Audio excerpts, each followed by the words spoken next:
11:13. Lá diz assim, Ora, se vós que sois maus, sabeis dar boas dádivas aos vossos filhos, quanto mais o Pai Celestial dará o Espírito Santo àqueles que lhe pedirem. O que você entende com esse texto?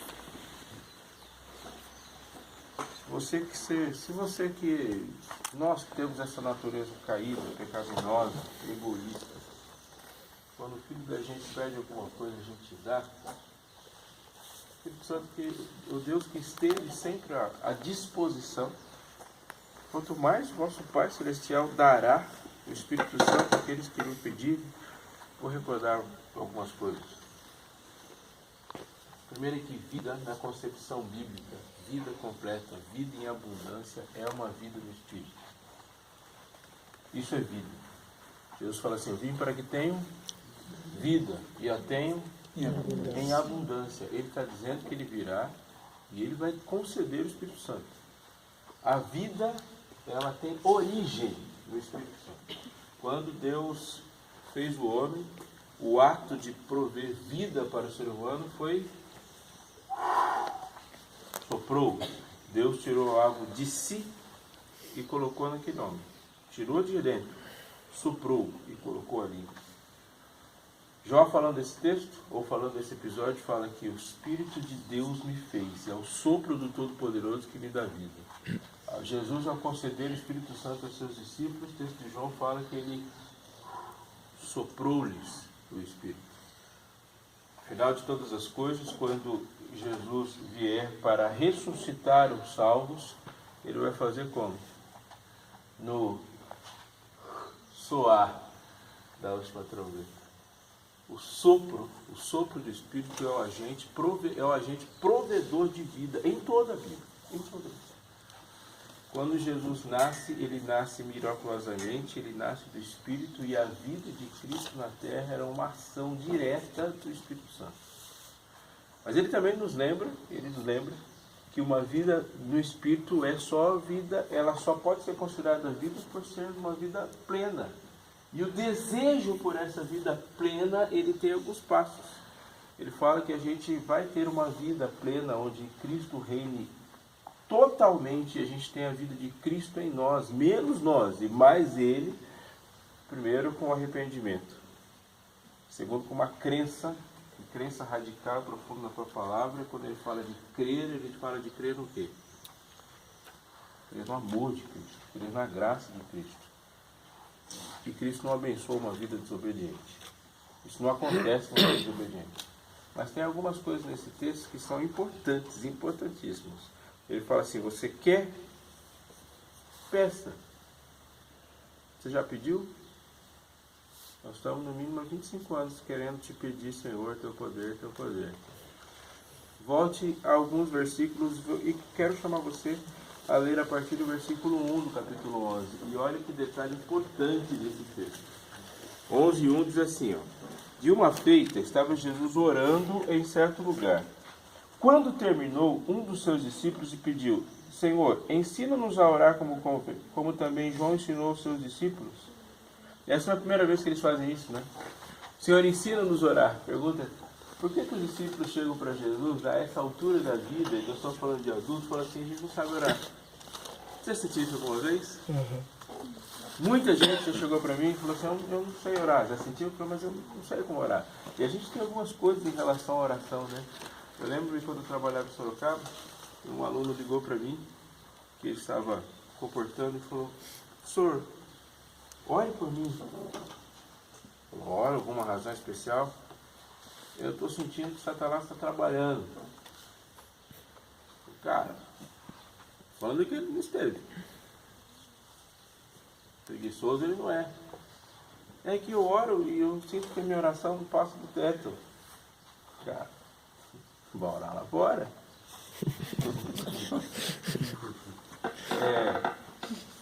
Orar e sentir que a oração não passa do teto, né? A gente tem os livros de que a veracidade, a autenticidade da oração se confirma pelo que a gente sente. Se você cair nessa roubada, você para de orar. Tem dia que você ora e você sente o quê?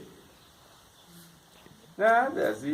Nos primeiros momentos que a gente quiser orar de madrugada, você sente sono.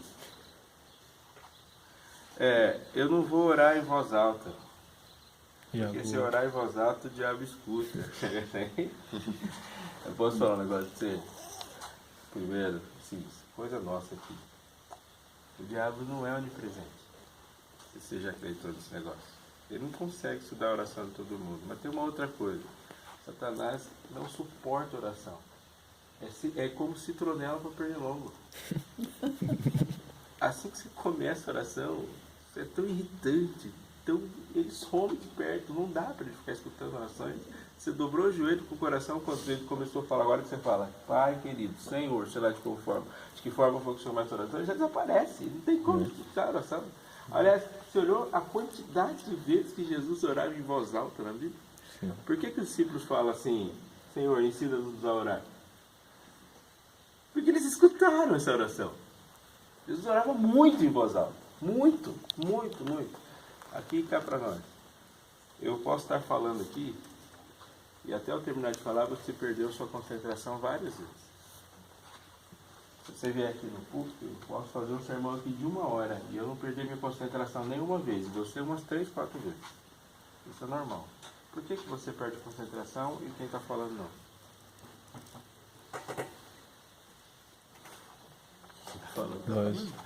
Em voz alta?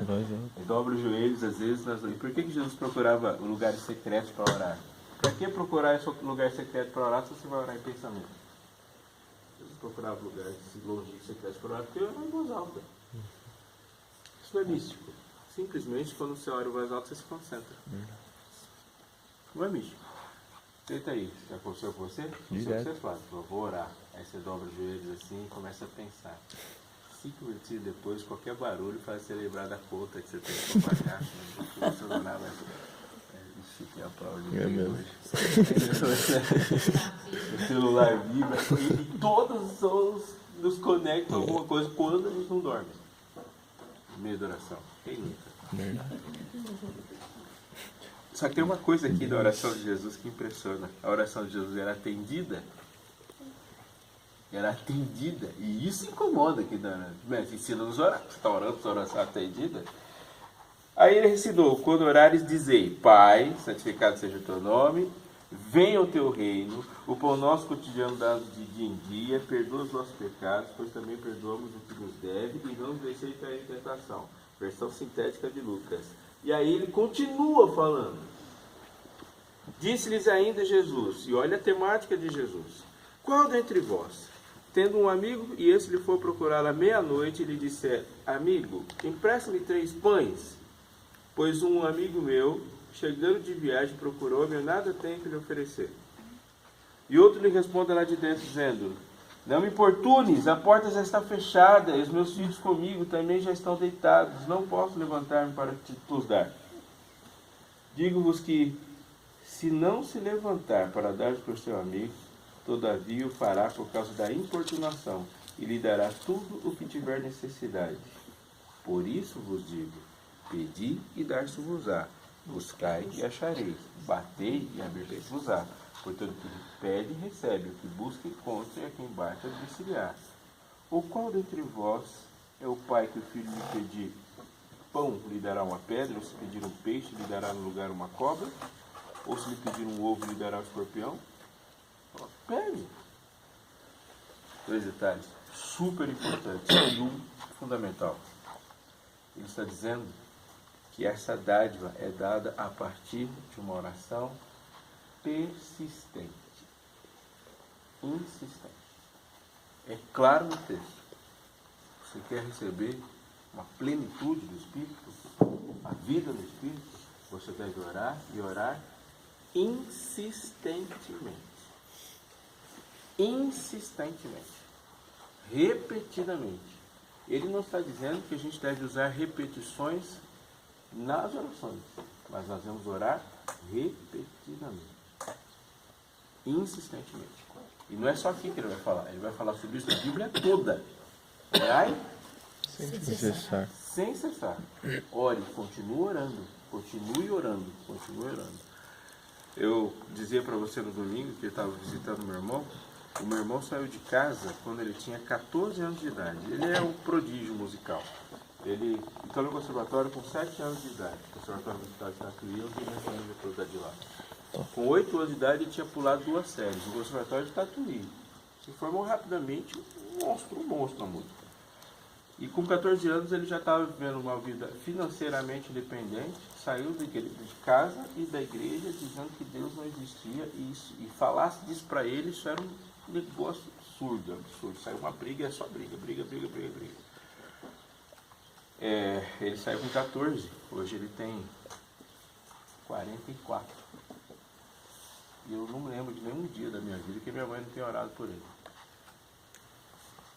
Não um dia. Minha mãe está orando por ele há 30 anos, todos os dias. Hoje ela está vendo o filho voltar. Amém. 30 anos. Amém. 30 anos por alguém. Tem um amigo meu, pastor Adilson. A esposa dele orou também. 35 anos por um pai.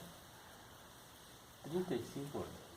Para ter a alegria de ver o filho formado. O pastor Adilson se formou em teologia, foi ordenado e o primeiro batismo que ele fez na vida dele foi do pai. Amém. 35 anos. Não sei se nós vamos orar tanto por uma coisa só, se todo mundo vai ter essa experiência. Mas se Deus recomendou que a gente orasse insistentemente. Eu vou dizer uma outra coisa de ordem prática. Algumas orações que você deve fazer, você não deve colocar o tema, incluir o tema na sua oração. Jesus disse isso. Nós não devemos incluir o tema na nossa oração. Nós devemos orar por aquilo. Por aquilo. Parar e orar. Mas tem uma outra coisa aqui no texto. Ele começa dizendo, ele fala, disse-lhes ainda Jesus, no verso 5, qual entre vós, tendo um amigo, e se for procurar à meia-noite, e lhe disser, amigo, empresta-me 3 pães. Qual é o detalhe fundamental do texto? Aquela pessoa está insistindo por causa de quê? O que ele está querendo na casa do amigo? Ele está batendo na casa da pessoa e está querendo o quê? Pão. Ele quer pão para quê? Se alimentar. Para dar para outro. Ah, é verdade. Ele não está lá porque ele está com fome. Alguém chegou na casa dele e ele não quer que esse outro esteja com fome. Ele está pedindo insistentemente. Ou seja, aqui há dois elementos fundamentais para a recepção do Espírito Santo. Oração insistente e um desejo forte e inegociável de compartilhar. Ele não está querendo pão para ele. Ele quer para o outro. Só quem está correndo que sente mais fortemente a necessidade de água. Passei o dia inteiro sem beber água. Você passou o dia inteiro fazendo atividade física. Se você tivesse feito atividade física, não tem como você ficar o dia inteiro sem beber água. Você tem vontade disso aqui acabar a atividade física. Estou viajando, sim ou não? Não. Quando você está ali em atividade, você sente a necessidade da água. Aqui ele está dizendo que a ação do Espírito Santo é proveniente e a insistência é proveniente de um desejo forte de compartilhar. Quando ele fala, não sabeis orar como convém, é porque orais pedindo para os seus próprios desejos egoístas. Há algo que a gente precisa pensar, repensar e se entregar a Deus. Quando a gente deve pensar o que somos nós na igreja. Eu digo para você que eu tenho um certo incômodo quando falam para mim, me chamam a igreja de hospital. Eu não gosto dessa analogia, acho que ela é completamente equivocada. Igreja no hospital. Igreja é quartel-general. Igreja é uma base de guerra, onde a gente vem, recebe as instruções e sai para a luta. Sábado não é dia de guerra. Sábado é dia de instrução. Sábado não é dia de jogo. Sábado é vestiário. Jogo é segunda-feira. Jogo é domingo. A gente vem para cá, recarrega as baterias, congrega, se edifica e sai para a luta. Ouve as instruções técnicas e sai para a luta. A igreja é quartel-general. Não é lugar de doente. Porque a salvação não é remédio. É uma provocação, mas é para a gente pensar. Quando Jesus fala assim, ó, vós sois a luz do mundo, ele vai dizer um outro texto para a igreja de Éfeso. Você parou de amar, moverei do teu lugar o teu candeeiro. O que é candeeiro? Candeeiro é a lâmpada, ou seja, você parou de amar, você não está iluminando mais nada. É por causa do outro. Deus chamou você e não chamou outro. Mas ele chamou você por causa dos outros. E quando a nossa vida se conecta ao outro e se incomoda com a perdição do outro, se incomoda com a aflição do outro, a gente pede insistentemente por causa do outro. E é por causa do outro. Tira a relação com o outro e a gente começa a perder a explicação para uma porção de coisas que insistimos que exista. Precisamos disso. A conexão com o outro. O desejo forte de compartilhar um pão. E vai atrás de quem tem. Termino dizendo para você o seguinte. Alguns dias antes da festa do Pentecostes, acontecia a festa dos pães asmos. O que é pão asmo? Pão asmo é um pão sem fermento. Mas ele não tinha só a ausência de fermento no pão. Para que acontecesse a festa do pão asmo, a pessoa tinha que chegar na casa dela e arrancar, e levar, tirar de lá todos os fermentos na casa. E era nessa sequência. Páscoa, primícia e asmo. Pão asmo é pão sem fermento. Como representação do pecado, o fermento tinha que ser eliminado de tudo. E todo mundo em Israel tirava o fermento da sua casa. Todos faziam isso. Ou seja, na festa dos pães asmos não podia ser encontrado nenhum fermento em Israel. O interessante é que a próxima festa, e ela não acontece muito tempo depois, é a festa do Pentecostes. E no Pentecostes há uma oferta específica. E a oferta específica do Pentecostes é um pão fermentado. E que o sacerdote move diante do altar. Um pão fermentado, a pergunta é, se eles jogaram todo o fermento fora, como é que eles iam achar esse pão fermentado? Buscar nos vizinhos. Tinha que buscar no vizinho. Você não ia achar pão fermentado em Israel. Por Israel tinha que sair e emprestar fermento do vizinho, das nações vizinhas, para trazer o pão, e o pão movido diante do altar era santificado. Pentecostes é resultado da busca do fermentado lá, que ainda não teve vitória sobre o pecado. E o asmo daqui procura o fermentado de lá. Impressionante. E é nessa procura que o Espírito Santo é concedido. 1500 anos depois, acontece a efetivação da festa.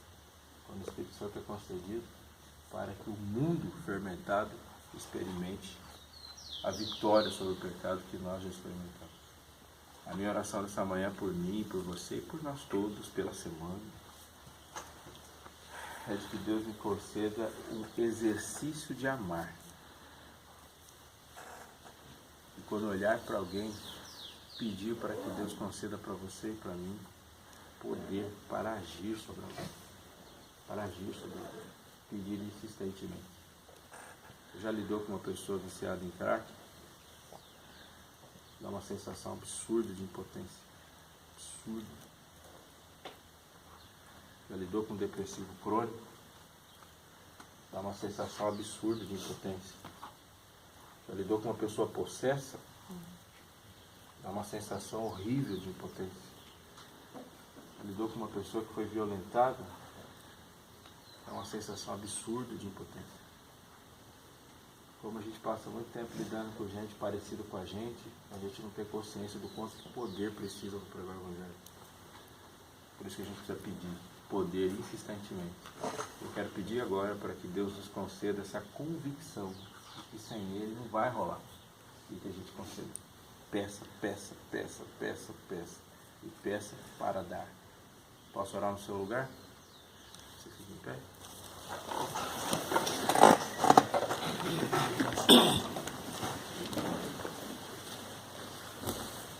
Pai querido, suas orações, as orações de Cristo nos impressionam, não apenas impressionam pela conexão íntima, mas pela efetividade dessas orações, das respostas. Impressionar os discípulos nos impressionam. E às vezes nós somos impressionados também com orações de servos teus que vivem plenos e cheios de ti, perto de nós. E o que queremos, Senhor, é uma vida cheia de ti mesmo. A vida de Cristo em nós. Já concluímos que a nossa vida, os nossos sonhos, nossos projetos, nossos planos só levam a destinos e a futuros nossos. Isso não nos satisfaz. Queremos o teu futuro, teus planos, teus sonhos, tua vida plena em nós, Senhor. Por isso, Pai, nos dê um coração contrito e sensível. Um coração sensível às necessidades das pessoas ao nosso redor e sensível à consciência da nossa incapacidade de suprir essas necessidades por nós mesmos. Dá-nos, Senhor, a consciência do quanto precisamos de poder. Dá-nos, Senhor, a perseverança, a resiliência, Senhor, e a determinação de insistir em pedir, um desejo, Senhor, forte por pedir e querer uma oração atendida e não desistir de estar aos teus pés. E dá-nos, Senhor, que o tempo que levamos entre o primeiro pedido e a realização seja um tempo de tão profunda comunhão contigo, de tão profunda proximidade contigo, que experimentemos a transformação que queremos levar. Amém. Dá-nos, Senhor, esse coração que se importa com a necessidade, que se importa com os desejos, que se importa com a realidade de um outro, e que entenda, Senhor, que a pior coisa que pode acontecer com qualquer ser humano é estar longe de Ti, e que possamos olhar, Senhor, para esse flagelo, para essa tristeza que é viver longe de Ti, e que o nosso coração nos mova, Senhor, em amor, para tirar pessoas dessa condição. Amém. Dá-nos, Senhor, que esse desejo não passe, que essa insistência não termine, Senhor, e que esse amor se solidifique na nossa vida, em nome de Jesus. Amém. Amém, Pai.